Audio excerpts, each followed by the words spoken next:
Not good enough. A level of play that's just not going to be acceptable. It's just not good enough.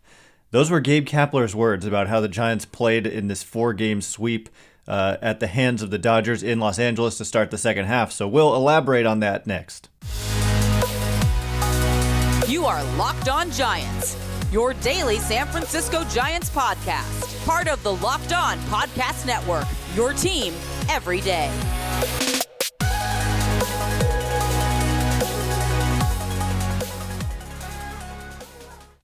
Hello and welcome to Locked On Giants, part of the Locked On Podcast Network, where it's your team every day.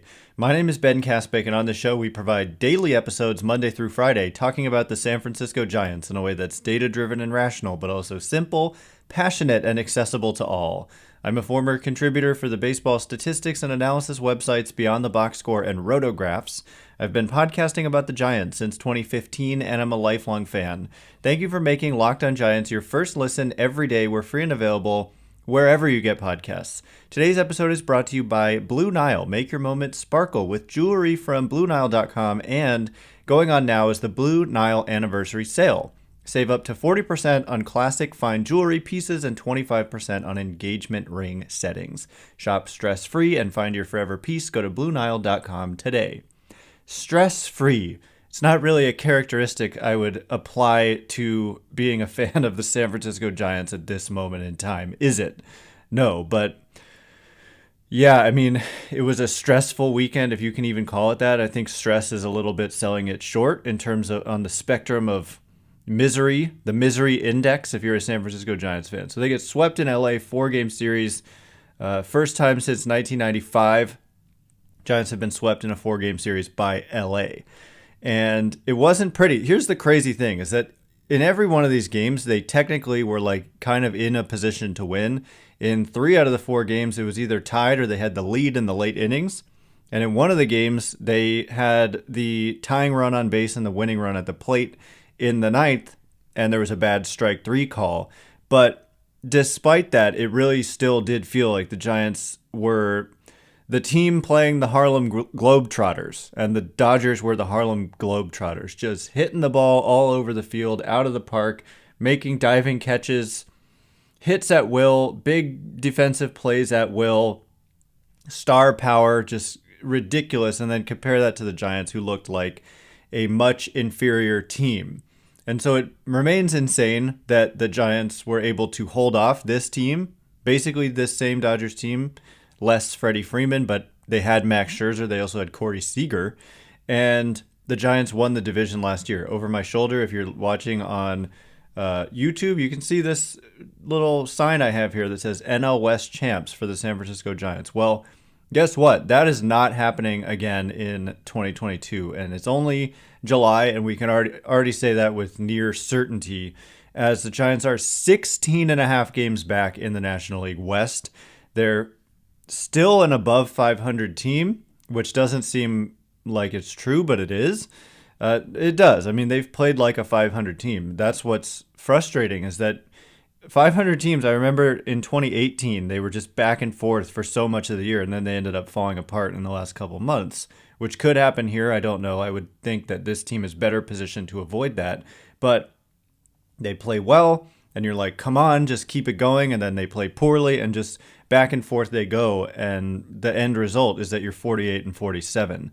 The Giants, however, with expanded playoffs, they're only 2 games out of a wild card spot, and so that's what makes this trade deadline so interesting. And we are going to spend a significant amount of today talking about the trade deadline, talking about the Giants' defensive issues, it's just unacceptable how bad defensively they've been. And when you look at some of the configurations that they're trotting out there, it's like, of course, that's not going to be a good defensive alignment. And it's a little bit baffling that they're talking about, oh, we need to improve our defense. And then you've got Yermin Mercedes in left field, and he misplays a ball. And yes, he says he lost it in the sun for a brief second, and that's why he kind of came in on it, and then he had to go back.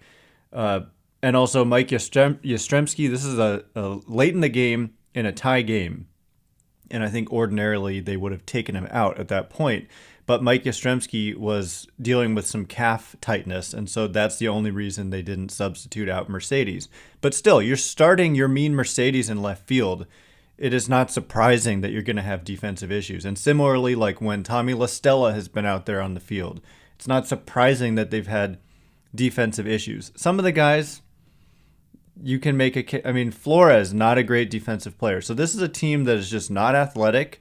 They're not good defensively. They have a bunch of DH types, corner bats who are stretched even at a corner, and it's not working.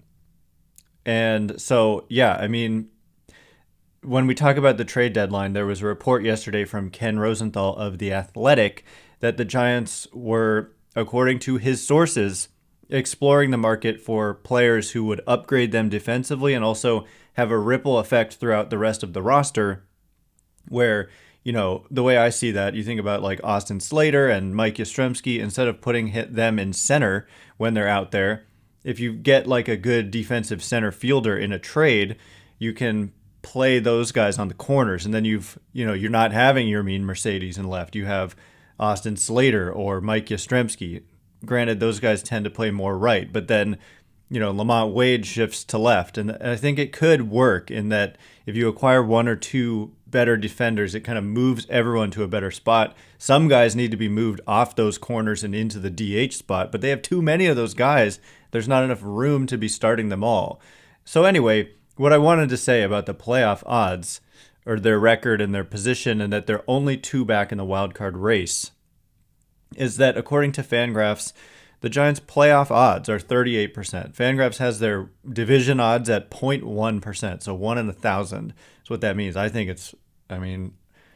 it's shocking to imagine there's any universe in which the Giants overcome a 16.5 game deficit in the division and take down that Dodgers team. I guess that scenario is maybe the Dodgers lose all 3 of Betts, Turner, and Freeman to injuries, and the Giants just get red hot. But regardless, playoff odds, according to FanGraphs, are all based on the wild card, and it has the Giants at 38%. So 38%, mind you, is almost the odds of Juan Soto getting on base in a given plate appearance. Just the other day, it was, maybe those odds are more like 40% for Soto, but 38 and 40% are pretty similar. And prior to this 4-game sweep in LA, the Giants' playoff odds, according to FanGraphs, were over 50%. So they lost like 12, 13, 14 percentage points via this sweep. But thankfully, if you're interested in the Giants making the playoffs, the teams ahead of them, the Phillies have lost 3 straight. They just got swept by the Cubs. The Cardinals just lost a game. And so the Giants are only 2 back, and the Cardinals are now going to Toronto, where they're going to be without Paul Goldschmidt and Nolan Arenado, who can't go to Canada because of vaccination status. So that hurts the Cardinals. The Phillies have been scuffling as well. The Giants now play the Arizona Diamondbacks and the Chicago Cubs, who are 2 of the worst teams in the league. And I get it. Giants have not necessarily done well against some of the worst teams in the league. They lost both their series against the Reds. They've lost, I think, at least one series to the Arizona Diamondbacks. They have not had an easy time no matter what the opponent is, but that doesn't mean just because that is what's happened, that that's what's going to continue to happen. I think if you just objectively look at this series upcoming in Arizona, you think advantage Giants, and then a 4-game series in San Francisco against the Cubs, advantage Giants, and then that takes us to the trade deadline. They'll have 1 game against the Dodgers, start of another 4-game series against LA in San Francisco on August 1st. 3 more games obviously after that, but all of those 3 games will take place after the 3 p.m. August 2nd trade deadline. So these next 7 games are kind of critical. If the Giants go like 1-6 against these bad teams, then you might legitimately see them shift to being sellers. But if they can go what they should go, which is 5-2 or 4-3 at the very least in these next 7 games, then they'll still be in the thick of this race. And I think that there's certainly a case to be made that you make some kind of buying moves, even if that buying move is present and future oriented, which is in that report by Ken Rosenthal. He named a specific player who I actually do think makes a lot of sense for the Giants, in that it's not just a move for 2022, it's a move for 23, 4, and 5 as well. So we'll get into what that specific report was momentarily. But first, whether you're ready to pop the question or you're celebrating a milestone moment, find jewelry as unique as her with the modern convenience of online shopping at BlueNile.com. Blue Nile has simple online tools to let you choose the diamond shape, size, and clarity, as well as setting style. Blue Nile's bench jewelers will then handcraft her perfect engagement ring. Each ring is one of a kind. And to me, I love the convenience of being able to do this online, similar to now how some car shopping can be done online. It's just much preferable for me to be able to get this great customer service, but without having to go into the jewelry store. For me, that is a game changer. So make your moment sparkle with jewelry from BlueNile.com. And going on now is the Blue Nile anniversary sale. Save up to 40% on classic fine jewelry pieces and 25% on engagement ring settings. Plus, every order is insured, ships free, and arrives in discreet packaging that won't give away what's inside. Shop stress-free and find your forever piece. Go to BlueNile.com today. All right, as promised, we are going to talk about this specific report. We're going to talk about the trade deadline. I've started to compile a list because every time we do a mailbag, there's a ton of questions asking about specific players the Giants could target in trades. And while I think that's obviously a great question, it takes a lot of time for me to scour every single roster and kind of factor in contract status and availability and blah, blah, blah. And so I started to do that over the weekend. So we'll start to dip into that a little bit. Specifically, if we start to follow the clues that are being left by national reporters like Ken Rosenthal, who says that the Giants, according to his sources, are targeting players who would be in a defensive upgrade. Rosenthal, I don't know if this is via his sources' information, or if it's just his own speculation, but he talks about center field and shortstop and how if you get a plus defender at one of those premium positions, it could kind of slide, like I said earlier, other players who had been playing those positions and maybe are a little bit stretched there, like Mike Yastrzemski at times against a righty will start in center. But if you can keep him on a corner and have a better defender than even he in center, it kind of has a ripple effect, and suddenly Mercedes is not playing left and he can DH, just by way of example. But Rosenthal also says a couple of things. He names a specific target. It sounds like speculation as opposed to a report that the Giants are targeting him. And he also says that the Giants are perceived to be interested in also offloading a DH type to make room on the roster. And then Rosenthal says that Tommy La Stella makes perhaps the most sense. So I'm going to kind of push back against Tommy La Stella making the most sense, not because I'm any more thinking that he must have a spot on this roster, but more so because I'm thinking that his contract is significantly underwater and the Giants would have a hard time moving it unless they took on a lot of the money themselves and or it was part of a larger deal that involved another bad contract coming to the Giants. Maybe a guy who's a good defender also on a bad contract, but a better, obviously La Stella not providing pretty much any defensive value. But let's talk about the player the Giants were not rumored, but Ken Rosenthal threw out the name, and it's a good one. The reason I didn't actually have it on my list is because I wasn't so sure that there was going to be motivation to move him by his current team, that team being the Oakland A's. So the player is right-handed outfielder Ramon Loreano. So Loriano is an interesting guy, right? So he is known for being a good defender in center field, although some of the metrics kind of are wishy-washy on him, but certainly a good defender in a corner and possibly a good defender in center. Different metrics have different evaluations of him. This is sometimes the case, and I don't necessarily always know who to trust. I'd rather just see the guy, and I don't see him play consistently enough to be able to tell you which of them is right, but maybe it's somewhere in the middle. But there's consensus on him that he's at least very good in a corner spot in the outfield.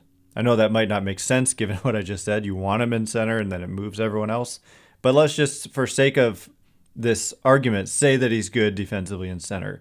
He's also been a good hitter. He's shown above average power. He doesn't have crazy platoon splits. And in his major league career, he's averaged about 4 wins above replacement per 600 plate appearances. Now, the thing is, he's never come close to 600 plate appearances. Closest he came was in 2019 when he put up a 4 wins above replacement season with a 127 weighted runs created plus, over 2 defensive runs above average, 5 base running runs above average, 24 home runs, and 13 steals. In 2021, he was on his way, I think, to a 600 plate appearance season, but he got popped with a PED suspension. So this is kind of the major caveat to this reported interest. I mean, you don't know what you're going to get necessarily out of a guy who was suspended for PEDs. So he missed much of 2021 and he also missed part of 2022, but he's come back. I think he came back in May, played in 67 games, and he already has 10 homers and 9 steals. And he's been an above average bat again, even though he's only hitting 230, only a 311 on base, but above average power again has given him a 109 weighted runs created plus. And so the contract status, which is always so significant when you're talking about any player acquisition possibility, is interesting for Ramon Laureano. So he's under club control through the 2025 season, meaning you get him for 2022 and 3 more years after that through arbitration.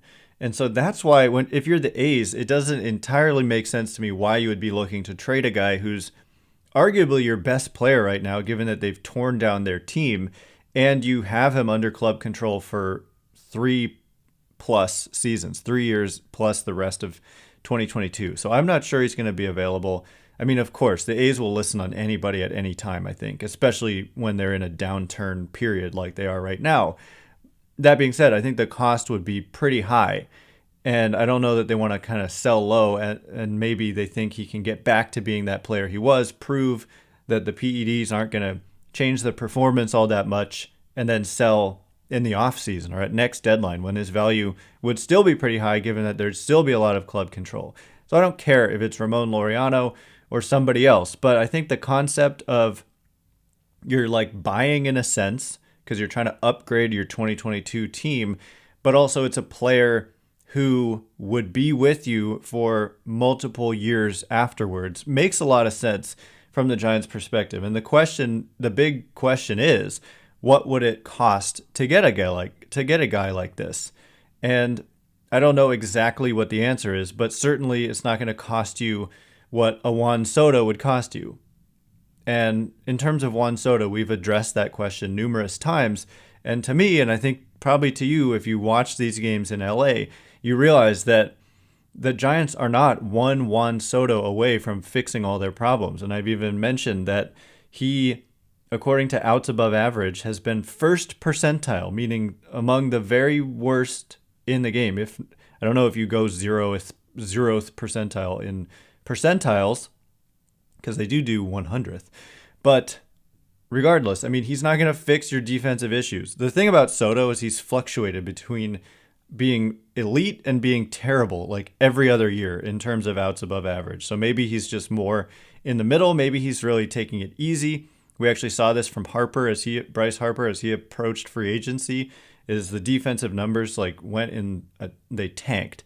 And you could make a case they're trying to protect their bodies as they get closer to free agency. They're not trying to really put their bodies on the line defensively when their health is super valuable because they're projected to make a bunch of money potentially.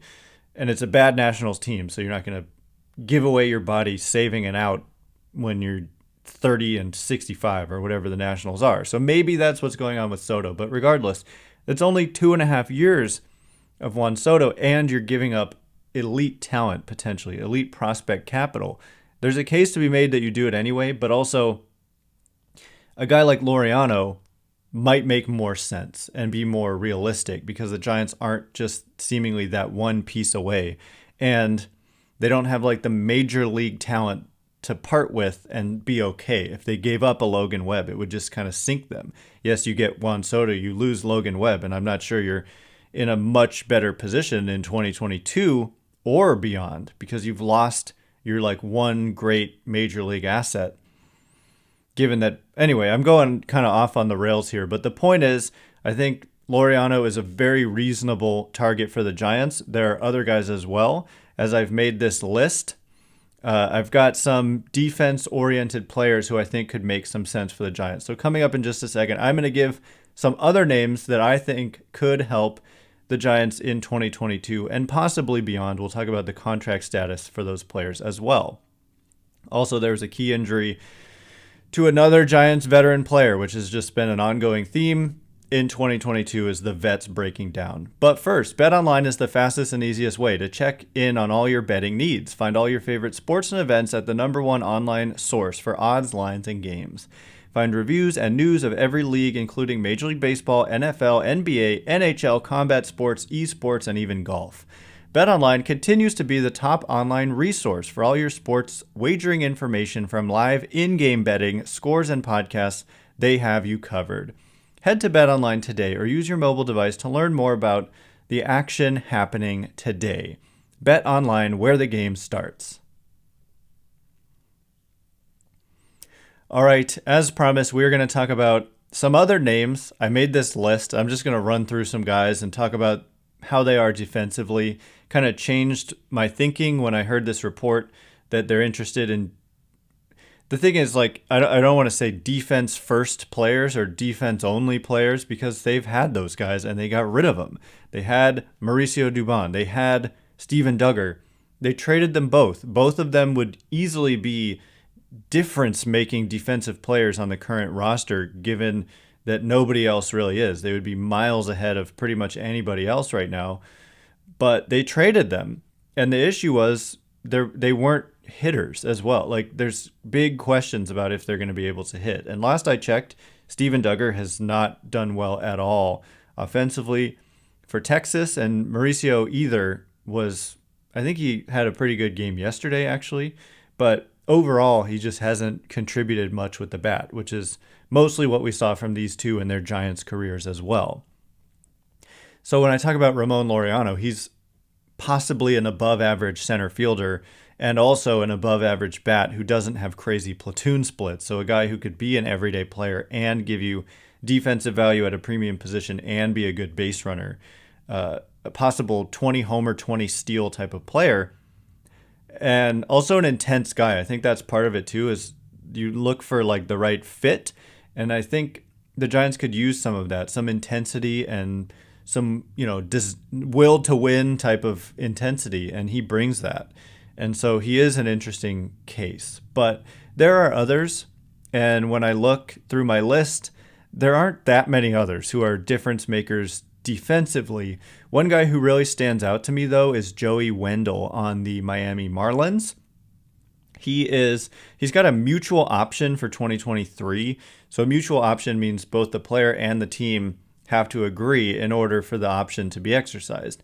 So because the club has the choice, I consider it basically a rental, because you don't have to bring him back if you don't want to, and the player has the choice. So if he's having a good year, he can just leave and test the open market. So it's kind of a rental, and the Marlins are seemingly, they're 45-50. They just lost Jazz Chisholm to a fracture in his back. And I don't think that they probably have realistic belief that they're going to be able to contend. Maybe they want to hold off a little bit longer. FanGraphs has their playoff odds at 3% versus, again, 38% for the Giants. So Joey Wendle on a kind of rental situation has been a difference maker defensively. FanGraphs, outs above average, which is a StatCast metric, has him at 13 outs above average since the start of 2020. And I've kind of looked through. He's been above average at third, second, and shortstop over the last several years. And he's also hit pretty well, especially against right-handed pitching. He's more of a platoon guy. He's got a 109 overall weighted runs created plus since 2020, and consistently above average against right-handed pitching and more below average against lefties. But if you're also providing defensive value, it means you can be the type of guy, you start against a right-handed pitcher, and then if you're leading, you don't pinch hit for him because he can continue to be out there and provide that defensive value. But if you're behind, maybe you consider pinch hitting for him if you need those runs to come back in the game. And that's more of the formula we saw last year, was that they had good enough defenders that they could leave guys out there. Just like I said, if it was tied or if they had the lead, they could leave their better defenders in and not pinch hit for them, like Belt and Crawford. But this year, those guys haven't been as good defensively. They haven't hit as well, and so it's just made a mess of the whole situation. But Wendle, I mean, he is an interesting possible target, and it probably wouldn't cost that much from a prospect perspective. And you do have that mutual option. So if he likes it here, FanGraphs has his contract for next year as TBD. So I don't know what the value is of the mutual option, but think of it as a rental, and he could improve the defense dramatically and move around. He could play third right now because Evan Longoria just went on the injured list again, and it provides that versatility. He could play short, he could play second. It's kind of a perfect fit in a lot of ways. He's not like a total difference maker, but if you add him, if you add a catcher, if you add Ramon Laureano, suddenly your team could be in a lot better shape. Another good defender, Whit Merrifield. The question about Merrifield has actually been the bat over the last several years. This year especially, he's just been a below average bat, but super durable. He's played all these games in a row, although I think he missed games in Canada, again with the vaccination status. But good defender at second base and in the outfield. And maybe he strikes me as the type of guy potentially the Giants could get more out of than the Royals are if he would be brought into their kind of hitting infrastructure and maybe look to drive the ball a little bit more. I don't know. He's not a power guy, but he is a guy who's previously been quite good, and he's a good runner as well. At least the last I actually didn't look into that as I was looking into Whit Merrifield. I was thinking more about defense. But yeah, I mean, in 2021, he stole 40 bases and was caught 4 times. This year, he's only got 14 steals, caught 3 times. But yeah, he's a plus runner, plus defender. Question is the bat, but he has a track record of at times being an above average bat. And the contract status for Whit Merrifield is he signed for $7 million this year, only $2.75 million in 2023, and then there's an $18 million mutual option for 2024. Very weird structure here, but reportedly the Royals are willing to move him, and I think that he could be a legitimate target and someone who could be brought back next year for a cheap $2.75 million. So there's probably going to be some competition for him, but probably won't be a crazy price given that he's been a below average hitter significantly this season. But, there's upside and defensive value and base running value to be had here. Kike Hernandez on the Boston Red Sox. Not clear if the Red Sox are sellers or buyers. They're kind of in a similar position to the Giants in that they had some good stretches this year, but they've recently fallen on hard times. FanGraphs has their playoff odds at 26%. So they're probably going to want to hold off at least until closer to the deadline to see if they can turn it around. But if they can't, he's a guy, it's a rental. He's only signed for 2022, and he's been historically a plus defender at shortstop, center field, good clubhouse guy, funny. Farhan Zaidi certainly has familiarity from his time with the Dodgers. So I think if the Red Sox decide to sell, Kike Hernandez is as intriguing a guy as anyone. The thing about him, though, is he's a strict kind of reverse or weak side platoon player. He's going to be much better against left-handed pitching than right-handed pitching. Think like Austin Slater, but with the ability to play shortstop, something like that. And then another guy, last guy I'll mention here is Joey Gallo. Similar to Whit Merrifield in a way, the hitting has just been not good enough that you kind of sleep on him. I think the Yankees would be certainly willing to move him. It's a pure rental situation, $10.275 million this year, probably more than he's worth, perhaps, but he's historically been a good defender and he's got serious power. The issue is he strikes out a ton, but he's managed to be an above average hitter historically despite the high strikeout rates, and he's been a good defender. So he's just a guy to keep an eye on. He could certainly just be the same guy he's been with the Yankees, which is just a strikeout machine who just doesn't do enough hitting to justify being on your roster. But he's got upside. He's had some really good offensive seasons, and for being a big, tall guy, he's actually been a good defender, has a good arm, and could be an addition. So those are kind of the 4 or 5 guys I'm looking at right now. I didn't go beyond guys with 2 years of club control when I was looking at this, but of course Laureano is a guy with more than 2 years, and I only mentioned him because Ken Rosenthal did, and I'm sure there are others out there with more than 2 years who would be fits and are good defenders, but I just didn't get to them because I was only looking at guys who are free agents after 2022 or 2023. So that's all the time we have for today. Oh, I did want to mention Longoria blew out his hamstring again, mild, but just tough to watch these veteran players struggle with either injury or underperformance, and they look old and they look slow, and they need to do something because this isn't working. So Longoria to the IL. We'll see if the Giants make a move. I think they have to. And yeah, we'll have more tomorrow. Thanks again for making Locked On Giants your first listen every day. Now make your second listen the Locked On MLB podcast. MLB expert Paul Francis Sullivan brings humor, passion, and unique perspective on every team and the biggest stories around the league. Follow the #1 daily league-wide podcast Locked On MLB on the Odyssey app, YouTube, and wherever you get podcasts. Once again, my name's Ben Kaspick. Check me out on Twitter at Ben Kaspick, Kaspick. If you like this show, please consider rating it or leaving a review. It helps me out a lot. So thank you in advance, and thank you to everyone who's done so already. I can't wait to be with you again tomorrow. Giants versus D-backs will have the latest. Thanks again for listening. Stay locked on Giants.